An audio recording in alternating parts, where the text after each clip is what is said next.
Kalau kita bicara tentang perut, tadi kata kuncinya apa? Kata kuncinya ada pada perut. Maka kalau bicara perut, teman-teman sekalian, yang perlu Anda yang perlu Anda pikirkan adalah bagaimana Anda yang punya banyak masalah kesehatan.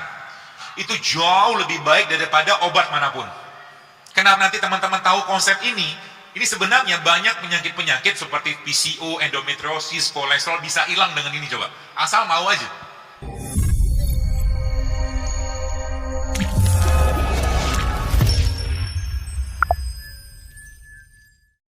Ya. Paginya kita ngapain? Biasa orang makan kan? Nah, puasa itu saya coba hubungkan dengan berbagai macam disiplin dan ilmu lah gitu kan. Jadi puasa itu kan kalau sarapan itu bahasa Inggrisnya apa sih? Breakfast. Fastnya di break. Kan gitu kan? Artinya apa? Pagi itu buka puasa. Buka puasa kira-kira lebih cocok makan kurma atau bubur ayam? Pengennya kurma dok, tapi kenyataannya bubur ayam. Kalau khilaf sekali sih oke, tapi khilaf berulang-ulang doyan namanya Pak. Khilafnya istiqomah dok. Jadi dari sini kita paham, dan itu nanti mulai masuk, kita mulai paham nanti bagaimana cara ngatur makan. Ya, karena memang kata kuncinya atur makanannya. Ya, dari apa yang Nabi sampaikan dan bagaimana sains menjelaskan tentang itu gitu kan. Jadi secara umum Nabi itu contohnya. Jadi Nabi itu apa? Rasulullah SAW Al-Quran berjalan. Apa yang beliau kerjakan itu Al-Quran semua base-nya. Dan wahyu dari Allah Subhanahu Wa Taala kan gitu. Sehingga nanti kita mencontoh Nabi itu ya apa yang beliau kerjakan dan ada pada Al-Quran, itulah bagian dari yang mungkin bahasa keren sekarang Tibun Nabawi gitu ya. Tapi bahasa lain saya kan jurusnya Rasulullah. Ya, saya lagi heboh-heboh banget tuh. Ya, jadi bagaimana kita mengikuti perilaku Nabi mulai dari bangun tidur sampai mau tidur lagi, itulah yang kita kerjakan tiap hari gitu kan. Nabi makan apa? Saya sangat yakin kalau seandainya di zaman Nabi itu ada cilok, ada cireng, seblak, Nabi nggak makan. Kenapa? Waktu sahabat radhiyallahu ajmain mereka makan biawak, Nabi nggak makan biawak loh. Betul? Boleh nggak biawak? Boleh, tapi Nabi nggak makan karena yang namanya Nabi itu makannya pasti bener, pasti bagus gitu kan, the best lah gitu kan. Nah, kita kan bisa contoh, mungkin tidak semua, karena kita juga, ya nggak usah bicara kita bukan Nabi, kita nyontoh sahabat itu udah luar biasa gitu kan. Jadi intinya apa yang kita bisa contoh aja. Contoh mungkin Nabi rambutnya kan sampai ke bahu kan, gitu. Bisa nggak kita contoh? Ya kalau misalkan kita bawaannya dari dulu memang botak, ya mau contoh apa gitu kan? Gak usah pakai implan rambut, gak usah. Tapi yang bisa kita contoh misalkan Nabi six pack gitu kan. Kalau bahasa hadis itu kan perut Nabi itu kan seperti batu bersusun. Jadi kalau Anda katakanlah pengen six pack, boleh nggak? Boleh, karena Nabi begini gitu kan. Gitu. Jadi istrinya kan senang ngelihatnya. Jangan buka aib gitulah Mas. Iya. Gitu ya. Jadi perempuan juga sama lah begitu. Jadi cobalah kalau saya dengar satu ceramah gitu kan. Ada suami itu tanya, jadi kalau perempuan tuh bermake up, pasti suaminya tanya mau kemana gitu kan. Jarang dia make up untuk suaminya gitu ya. Jadi dia berhias-hias itu untuk di luar. Kita nggak bahas lah. Baik, jadi makan terbaik kapan? Makan terbaik itu waktu hormon laparnya lagi tinggi-tingginya. Kapan? Siang. Jadi nanti kalau teman-teman pahami konsep ini, sebenarnya kita tuh nggak usah banyak-banyak makan, tapi lebih banyak lapar daripada makan. Jadi makan sekali sehari cukup untuk memenuhi kebutuhan nutrisi kita. Sehari aja cukup. Ya. Kalau mau. Jadi nanti challenge-nya gimana? Challenge-nya begitu nanti. Ya.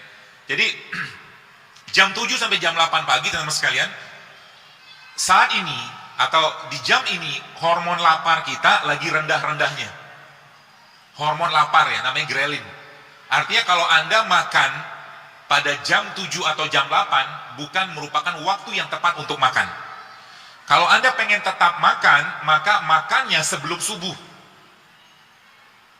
Islam mengajarkan namanya apa? Sahur. Itu makan yang paling baik, bukan paling baik. Itu makan yang terbaik untuk saat itu gitu kan. Apa yang dimakan? Nah, ini yang kita perlu pahami. Zaman sekarang banyak orang nggak ngerti apa yang dimakan. Allah Subhanahu wa taala sudah sampaikan dalam surat Abasa, "Wal yanzuru insana ila ta'ami anna sababna ma sabba." Jadi Allah katakan, "Tidakkah kau perhatikan apa yang kalian makan gitu kan tiap hari?" Contoh gini. Teman-teman pernah berpikir nggak ketika kita makan Gorengan lah yang paling gampang. Ya saya tidak anti gorengan sih ya, tapi saya jarang makan gorengan. Ya, di depan gorengan saya tidak akan caci gorengan, tapi saya tidak makan karena adatnya begitu. Kan gorengan nggak ada sekarang. Saya ngomong tentang gorengan gitu kan. Jadi jangan bilang, oh dokter mencaci makanan, nggak ada makanannya. Saya ceritain tentang mereka gitu loh. Sekarang. Dan kita harus tahu juga. Kenapa harus tahu? Karena memang gini. Kita bicara misalkan kita gini, kalau Anda paham ini, maka nanti Anda akan mulai mikir apa yang mau Anda makan. Kenapa? Ketika Anda makan sesuatu, maka pilihannya yang dimakan itu jadi bibit penyakit atau jadi sesuatu yang menyehatkan kita gitu loh. Dan Anda sudah jadi di sini nafsunya bermain. Contoh, Anda disuguhin buah, Anda disuguhi gorengan. Kalau Anda pilih atau kita pilih nafsu yang lebih utama, maka kita akan pilih gorengan, betul? Tapi kalau kita pakai akal kita, pakai iman kita, maka kita akan pilih buah. Gitu. Kalau udah sampai pada begitu, maka apa yang terjadi tiap hari itu kita akan seperti itu, yang dimakan tuh benar terus gitu kan. Kenapa? Karena kemarin ada teman yang nge-WA saya, 10 tahun yang lalu saya sudah pernah tulis di Twitter, zaman Twitter. Saya bilang, suatu hari kelak Indonesia ini akan kebanjiran autoimun kalau pola makan masih kayak begini. Ternyata benar sekarang. Autoimun kan luar biasa sekarang. Lupus lah, rematik lah, banyak banget. Gara-gara apa? Gara-gara orang nggak ngerti apa yang dia makan. Orang kampung zaman dulu nggak ngerti sosis lah. Betul? Orang kampung dulu nggak ngerti nugget loh. Orang kampung dulu nggak ngerti makanan atau minuman kemasan. Mereka minumnya air kelapa. Kan gitu. Tapi sekarang yang dimakan mereka apa? Sebagian besar sudah kemasan semua. Kata kunci pertama mulai sekarang, avoid processed food. Jadi kalau Anda mau sehat mulai sekarang, hindari semua makanan yang diolah. Jadi kalau Anda pengen makan makan bakso, boleh nggak? Boleh sekali-sekali. Tapi Anda makan bakso itu pengen makan dagingnya, tepungnya, atau rasanya. Kalau Anda pengen makan dagingnya, maka makan daging, bikin sup ikan, bikin apa gitu loh. Tapi kalau Anda pengen makan rasanya, maka kita sudah kecanduan. Nah, ini saya sampaikan berulang-ulang. Bagi Anda yang ada kalimat ini keluar dari lisan Anda mengatakan, saya tidak minum kopi pagi-pagi, saya pusing, maka Anda sakau seperti orang narkoba. Jadi makanan itu juga bisa memberikan kecanduan seperti halnya obat dan alkohol. Sama dia. Kalau pagi-pagi saya tidak minum teh, maka saya bisa lemes. Kalau udah begini kata-kata yang keluar, maka bisa dipastikan kita sudah, kalau bahasa saya sudah sakau, udah kecanduan dengan makanan atau minuman tadi. Ya, maka dari sini kita akan belajar bagaimana cara mengatasinya. Dan yang penting sih pola sebenarnya. Kalau polanya paham, nanti teman-teman bisa memilih-milih apa yang harus dimakan, apa yang harus diminum. Ya, jadi kunci pertama adalah bahwa semua isi badan kita ini yang ngolah siapa? Yang ngolah perut kan? Yang ngolah perut. Maka kata kuncinya ada di perut. Kalau kita bicara di perut teman-teman sekalian, maka ada 3 poin yang Anda perlu pahami di perut. Perut itu obatnya apa? Puasa, yang pertama. Perut itu obatnya apa? Prebiotik, yang kedua. Perut itu obatnya apa? Probiotik. Apakah Nabi mengajarkan atau menyampaikan tidak secara spesifik, tapi Nabi menunjukkan pola-pola itu gitu. Dan kita contoh itu. Contoh misalkan kalau Anda yang pernah buat air rendeman kurma. Air rendeman kurma itu apa sebenarnya? Kurma itu prebiotik. Kurma prebiotik. Dan pernah saya sampaikan bahwa kalau Anda pengen makan buah dan sayur, maka makanlah semuanya. Contoh, Anda misalkan pengen makan semangka. Semangka itu dari bagian kulit hijaunya sampai bijinya sampai dagingnya bermanfaat semua. Ya.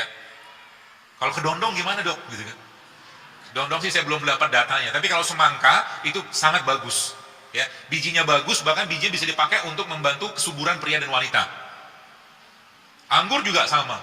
Ya, anggur itu bijinya itu punya minyak. Yang minyak itu dia berperan sangat baik untuk melenturkan pembuluh darah kita, jantung semua sekali. Itu minyak biji anggur namanya. Jadi apa-apa yang Allah ciptakan itu semuanya pasti bermanfaat. Kenapa sekarang TBC banyaknya luar biasa? Karena kuman TBC itu habitatnya di tanah. Kuman TBC habitatnya ketika tanahnya terganggu, maka dia cari tempat yang lain. Jadi sebenarnya kuman itu jangan dimusuhin. Ajak kenalan, silaturahim, ngobrol gitu kan. Maksudnya gimana? Gini. Kalau Anda ketemu dengan, jadi jangan takut, kita tuh jangan fobia banget sama kuman gitu loh. Tidak pada ranah operasi atau rumah sakit, ini ranah umum ya. Contoh gini, ada anak orang kaya ya, dia tiap hari tuh kalau mau makan mau apa cuci tangan pakai sabun antiseptik kan gitu. Pokoknya dikit-dikit sabun antiseptik. Itu yang pertama. Terus ada orang yang biasa-biasa aja, kalau mau makan cuci tangan pakai air gitu aja. Kalau dua anak ini saya ajak makan rujak pinggir jalan, kira-kira yang diare yang mana? Yang kaya kan? Kenapa? Karena yang kaya ini banyak bakteri di sini dia yang disingkirkan. Maka cara paling baik Anda untuk mengenali bakteri atau memperkenalkan bakteri adalah makan itu. Jika memungkinkan dengan tangan, maka makanlah dengan tangan. Termasuk kalau Anda pengen mendapatkan atau mencurahkan kasih sayang kepada anak, maka sebelum makanan itu Anda suapi, Anda buntel-buntelin dulu. Karena di sini ada enzimnya. Islam mengajarkan dengan sebuah konsep yang luar biasa. Maka ketika bayi lahir, apa yang dikerjakan? Rasul mengajarkan bayi itu dikenalkan enzim bapaknya. Karena kan 9 bulan, dia udah kenal sama enzim ibunya kan. Maka Nabi mengajarkan ada namanya tahnik. Tahnik itu proses pengenalan enzim dan sebuah mungkin biotik yang luar biasa yang ada pada tubuh bapaknya. Terutama di mulutnya. Gitu kan. Jadi dengan mengunyah kurma, kemudian diambil bagian serpihan yang lembut tadi, diletakkan di bagian, itulah bentuk vaksinasi islaminya gitu kan. Itu luar biasa, ada teman saya meliti dan dia kaget luar biasa karena itu termasuk kategori vaksinasi apa ya dia bilang terus saya lupa istilah medis gitu kan, tapi itu dahsyatnya luar biasa gitu kan. Maka makan dengan tangan salah satunya ya, sehingga apa, sehingga Nabi mengajarkan ketika kita selesai makan ngapain, di apa namanya, di mut kan, dijilat. Kalau nggak salah pernah ada videonya saya pernah share waktu itu, kalau nggak salah hashtagnya enzim JSL. Jadi ada satu video yang ketika tangan kita ini dilihat secara mikroskopik, ternyata banyak banget biotik-biotiknya di sini yang kalau dia dicuci dia bisa hilang, dia bisa pergi. Ya, maka jangan berikan atau jangan sering musuhin mereka dengan memberikan bahan kimia. Ibu-ibu mungkin, kalau mungkin saya boleh tanya sedikit, Anda pernah ngitung nggak? Dari mulai Anda bangun tidur, atau mungkin Anda bersiap yang maaf bekerja, ada berapa bahan kimia yang masuk ke badan Anda? Banyak banget. Dan Anda tidak tahu bahwa salah satu bahan kimia tadi itu jenisnya pestisida misalkan. Contohnya apa? Triklosan. Triklosan itu pestisida. Ada di mana? Sabun gitu loh. Nyerap nggak masuk badan, nyerap masuk badan ya, seterusnya lah kayak begitu. Jadi tadi pagi saya nulis di Telegram, saya katakan itu saya dapat dari akun Food Meter, itu dokter juga, dia average woman itu wanita pagi-pagi itu satu hari dari seharian gitu kan, ada 160 jenis bahan kimia yang masuk ke badannya. Dan masuk dari mana? Masuk dari kulit, sampo, odol, apalagi namanya, sabun gitu kan, banyak banget ya. Jadi banyak, jadi kita harus ngerti juga gitu kan, dan kita nggak bisa ngontrol mereka, tapi kita bisa mengontrol yang masuk dalam badan kita. Baik, jadi kalau kita bicara tentang perut tadi, kata kuncinya apa? Kata kuncinya ada pada perut. Maka kalau bicara perut, teman-teman sekalian, yang perlu Anda yang perlu Anda pikirkan adalah bagaimana Anda menyenangkan isi perutnya. Cara menyenangkan perut kita sebenarnya tidak lain tidak bukan dengan cara apa? Dengan cara apa? Dengan cara ini. Jadi mulai sekarang, saran saya sih ya, mulailah lebih sering laparnya daripada kenyangnya. Mulai sekarang. Terutama bagi Anda yang pertama, ada rules-nya sebenarnya. Rules pertamanya adalah Anda yang berat badan Anda di atas rata-rata, which is itu overweight atau obese. Yang pertama. Yang kedua, Anda yang punya banyak masalah kesehatan. Mark Twain katakan, dia kata a little starvation, dia katakan sedikit lapar itu jauh lebih baik daripada obat manapun. Kenapa? Baik, saya cerita begini, biar gampang dicerna. Saya punya harimau, contohnya, contoh aja fiktif.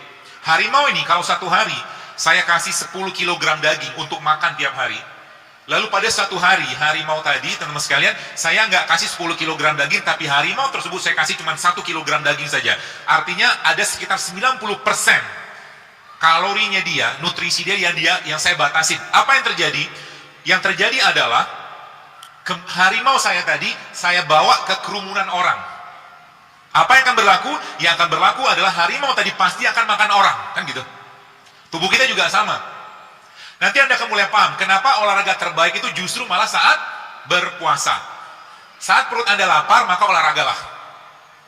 Kenapa? Karena tubuh kita Bahasa saya itu berubah menjadi singa lapar. Singa lapar, kalau singa lapar maka apa yang terjadi? Dia akan menguras atau dia akan mengambil bagian-bagian energi yang nggak kepake atau lebih gampang dipakai. Bagaimana polanya begini? Polanya begini. Ketika kita bicara tentang apa yang masuk dalam tubuh kita, teman sekalian, maka kalau Anda makan nasi, nasi itu isinya apa sih? Karbohidrat.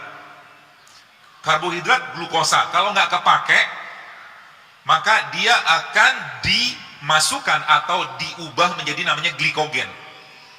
Oke, diubah menjadi glikogen. Kalau glikogen yang nggak kepake, maka dia akan diubah menjadi lemak.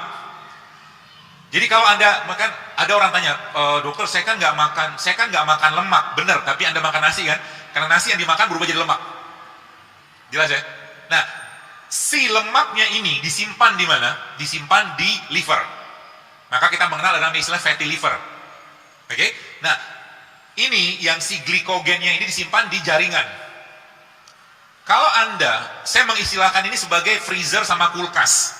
Jadi kalau nanti teman-teman tahu konsep ini sebenarnya banyak penyakit-penyakit seperti PCO, endometriosis, kolesterol bisa hilang dengan ini coba. Asal mau aja. Mau apa? Mau mengikuti polanya. Ya. Nah, jadi kalau kita bicara tentang kulkas atau freezer atau chiller, kalau ibu-ibu atau bapak-bapak nyimpan makanan, lebih gampang di defrost. Defrost itu dihilangkan bekunya tadi, produk makanan yang ada di freezer atau yang di kulkas. Kan yang di freezer lebih susah yang di freezer. Jadi freezer itu udah beku banget. Kita butuh berapa lama, berapa banyak atau berapa waktu untuk mendefrost. Nah, tubuh kita juga sama. Jadi ketika seandainya Anda punya penyakit, ini keywordnya ya, Anda punya penyakit yang tidak hilang-hilang juga dengan herbal, dengan apapun obatnya, maka kata kuncinya apa? Lamain puasanya. Paham ya? Lamain puasanya. Dan puasa adalah bentuk yang luar biasa, ya, dari sebuah bentuk. Makanya sebenarnya kalau ada kata-kata dalam surat Al-Baqarah kita sering baca di Ramadan, wa in tasumu khairul lakum in kuntum ta'lamun. Kata Allah, dan puasa itu jauh lebih baik bagimu jika engkau mengetahuinya. Maka kata kuncinya apa? Kata kuncinya misalkan nih kita puasa. Ini saya kasih langsung clue-nya ya. Anda puasa, misalkan puasa Senin Kamis atau puasa Daud atau puasa ayam ubin gitu kan. Sahur jam 4 misalkan. 4 ke 4 sore sudah 12 jam. Jadi 12 jam. Jadi sebenarnya ada quote yang lain. Selama Anda menzolimi atau selama kita menzolimi dan nyampahin badan kita, selama itu pula kita juga puasa harusnya. Kenapa? Mungkin teman-teman gak mikir ya, belum mikir gitu kan. Tubuh kita itu organ yang sangat sensitif. Anda mungkin akan ketemu dengan anak-anak yang tiba-tiba gara-gara makan udang satu potong langsung muncul alergi, ada gak? Makanan yang kita makan bukan cuma jadi kalori, bukan jadi sel, bukan jadi otot, tapi dia juga akan menjadi bagian dari gen tubuh kita. Artinya apa? Kenapa sekarang banyak laki-laki perempuan ketika mereka sudah menikah susah punya anak? Karena sebelum menikahnya dia ngapain? Nyampah kalau bahasa saya. Jadi kalau tiap hari si ikhwan atau akhwat ini tiap hari makannya nggak sehat, maka dia sedang mempersiapkan gen atau generasi yang gennya cacat. Buktinya apa? Ya kita lihat sekarang begitu banyak dan begitu luar biasanya penyakit-penyakit yang dulu nggak ada.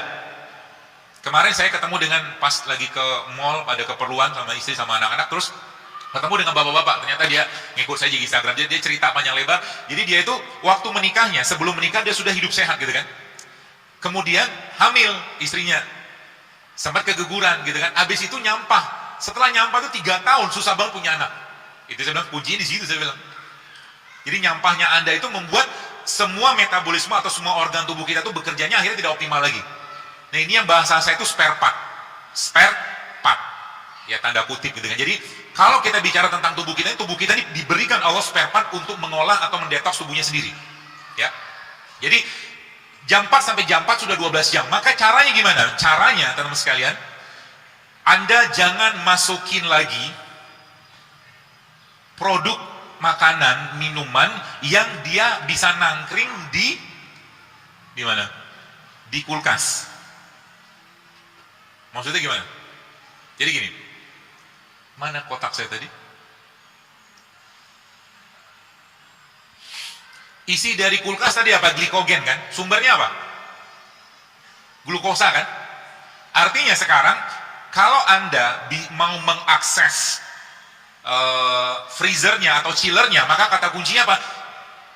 Jangan nambahin lagi beban di sel atau otot kita untuk mengurai glukosa yang masuk.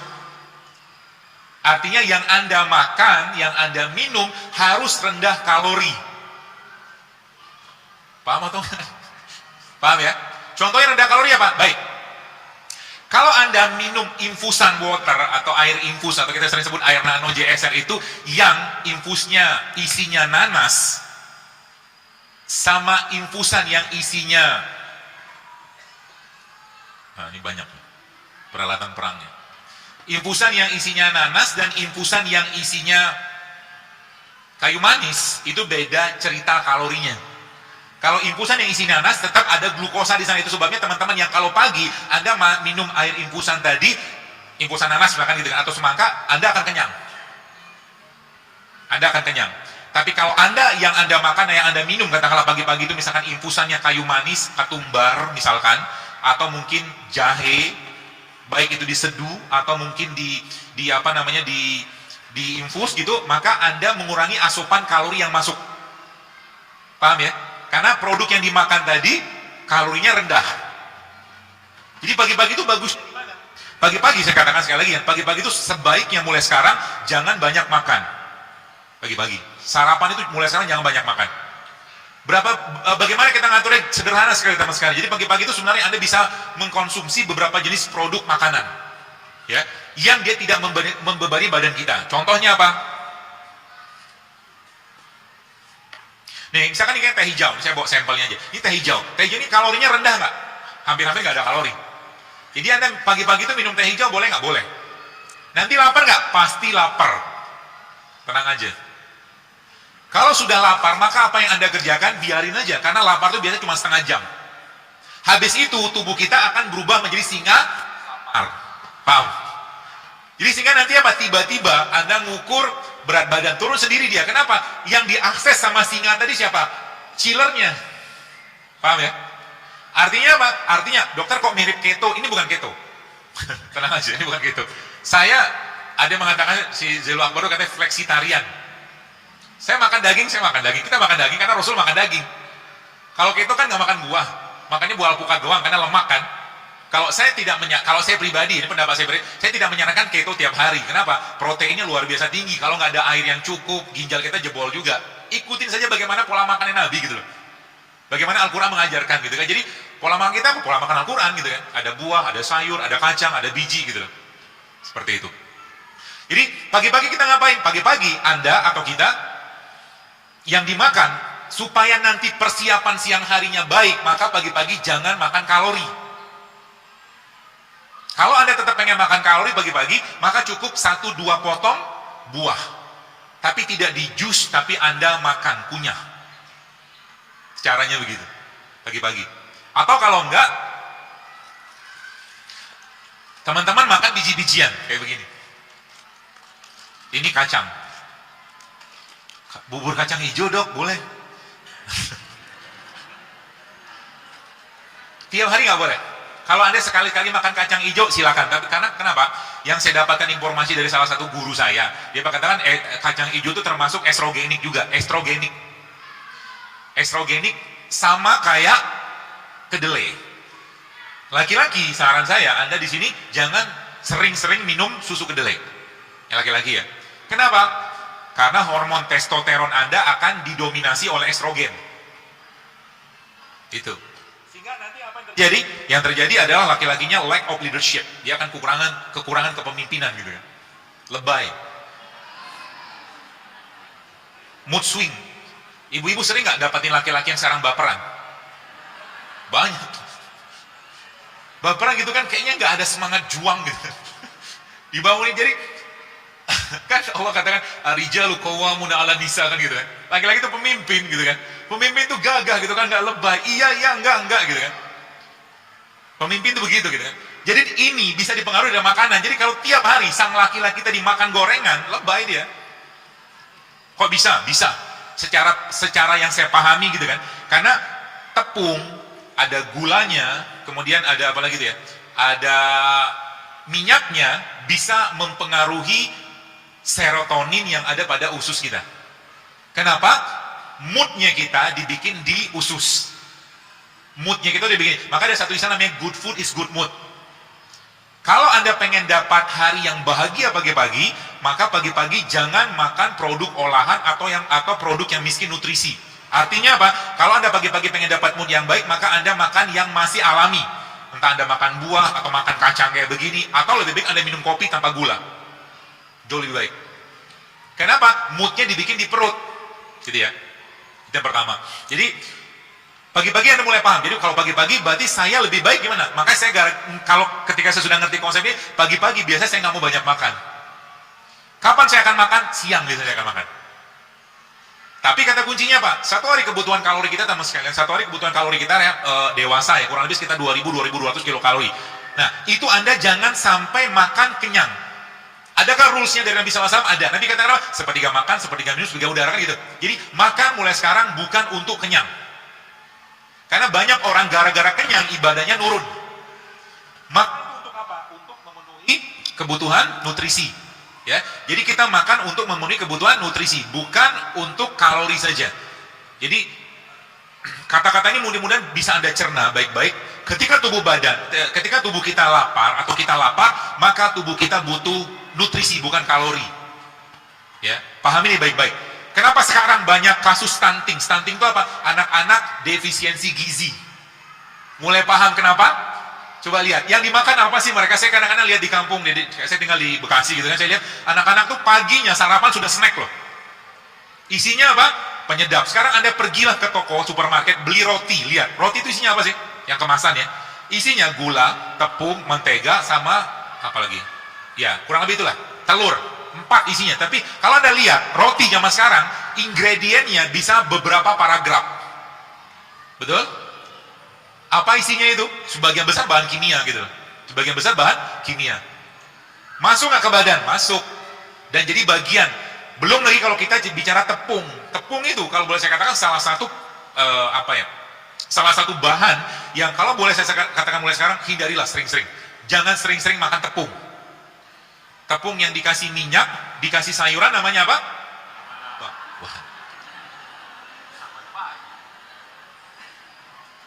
Dari situ nanti teman-teman mulai paham. Kenapa? Nabi mengajarkan kepada kita. Baik, kalau ada makanan yang kita makan, lalu kita ngantuk gara-gara makanan tadi, maka kata kuncinya apa? Kata kuncinya tubuh kita nggak bisa ngolah makanan tadi, atau makan yang dimakan miskin nutrisi. Sekarang misalkan Anda makan nasi campur gulai, apalah gulai macam-macam gitu kan, campur sayuran yang juga pakai santan, biasanya habis makan tuh ngantuk kan? Kenapa? Karena yang dimakan nggak bisa diolah badan. Kalau tubuh nggak bisa ngolah, maka apa yang terjadi? Tubuh minta istirahat. Itu sebabnya kalau bahasa saya tadi, kenapa makan itu terbaik siang hari? Maka Islam mengajarkan supaya makannya baik, supaya tubuhnya siap dengan enzim, maka Rasulullah mengajarkan namanya apa? Tidur siang. Jadi sebelum, katakan Anda makan jam 1 nih, setengah 12 tidur dulu untuk mengistirahatkan enzim. Dan Nabi mengatakan apa? Tidur siang itu adalah untuk persiapan malam hari. Gitu. Maka tidur siang. Biasakan tidur siang mulai sekarang. Berapa lama? Jangan lebih dari 30 menit. Jangan lebih dari 30 menit. Dr. Hiromisinya salah satu dokter pencernaan di Amerika, dia katakan tidur siang itu perannya salah satunya adalah untuk menguatkan fungsi jantung, kata beliau begitu. Ya. Jadi mulai sekarang bagaimana pola-pola itu Anda kerjakan. Lalu